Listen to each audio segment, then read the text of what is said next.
What is going on, guys?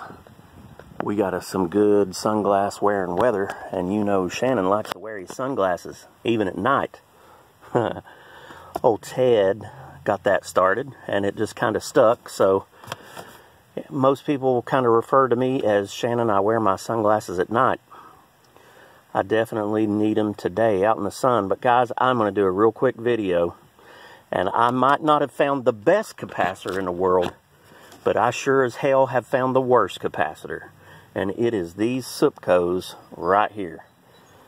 These things are absolute junk. The company that I work for has almost exclusively used jarred capacitors over the years.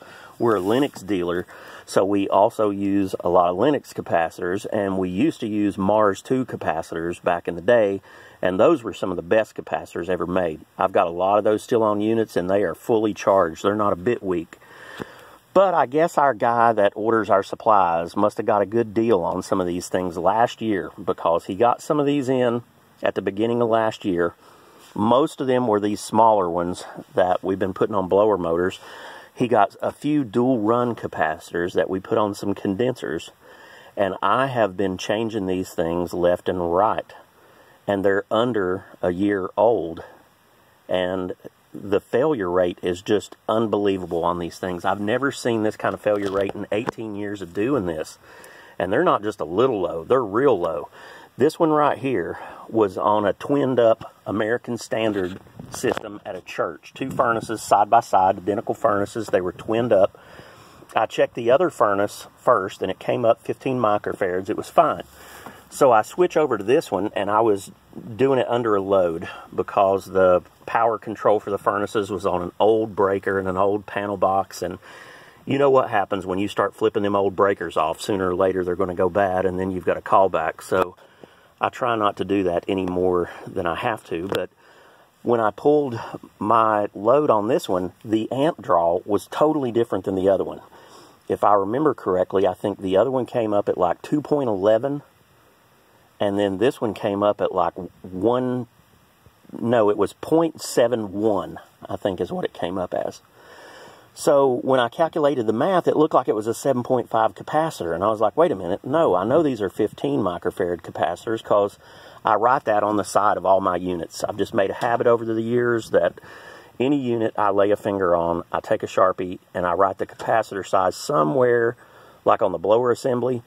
If it's at the outdoor unit, I put it on the cabinet somewhere that can't get thrown away. Because you know how some guys like to come back behind you and throw whatever capacitor they got on the truck on there, whether it's the right size or not, and then you have no idea if the capacitor's the right size or not. So if it's on the cabinet somewhere or somewhere on the blower assembly, then you know what it's supposed to be. And I saw that 15 and I said, wait a minute, no, that can't be right. So I dig this thing out from back in the back where American Standard like to mount those, and you see right there's the date. I was a good boy. I wrote the date on there, and that's under a year old. And I even started doubting myself. I thought, you idiot, you have put a 7.5 microfarad capacitor on here. It was supposed to be a 15.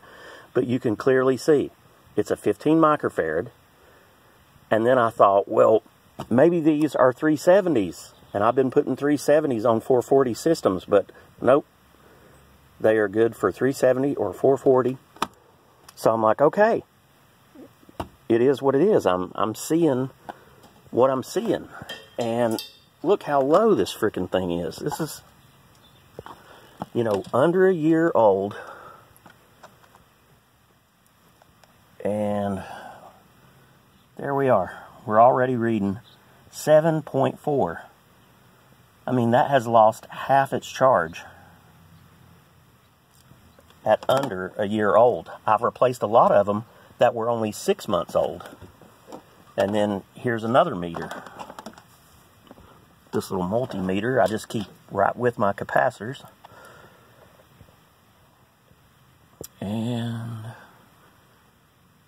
see, that one pulls up like 7.6. So that sure as hell ain't 15 microfarads. So guys, I'm here to tell you, these are the worst capacitors I have ever seen. And I would definitely recommend you all steer clear of these. If you've got them on your van, I don't know if I would want to use these. And even if the supply house is giving you a deal and you're getting buy one, get one free, I would avoid those things like the plague, because that is the worst capacitor I have ever seen. So, anyway guys, I just thought I'd show you that. I will let you guys get back to your nice sunny day, and I will catch you on the next one. See ya.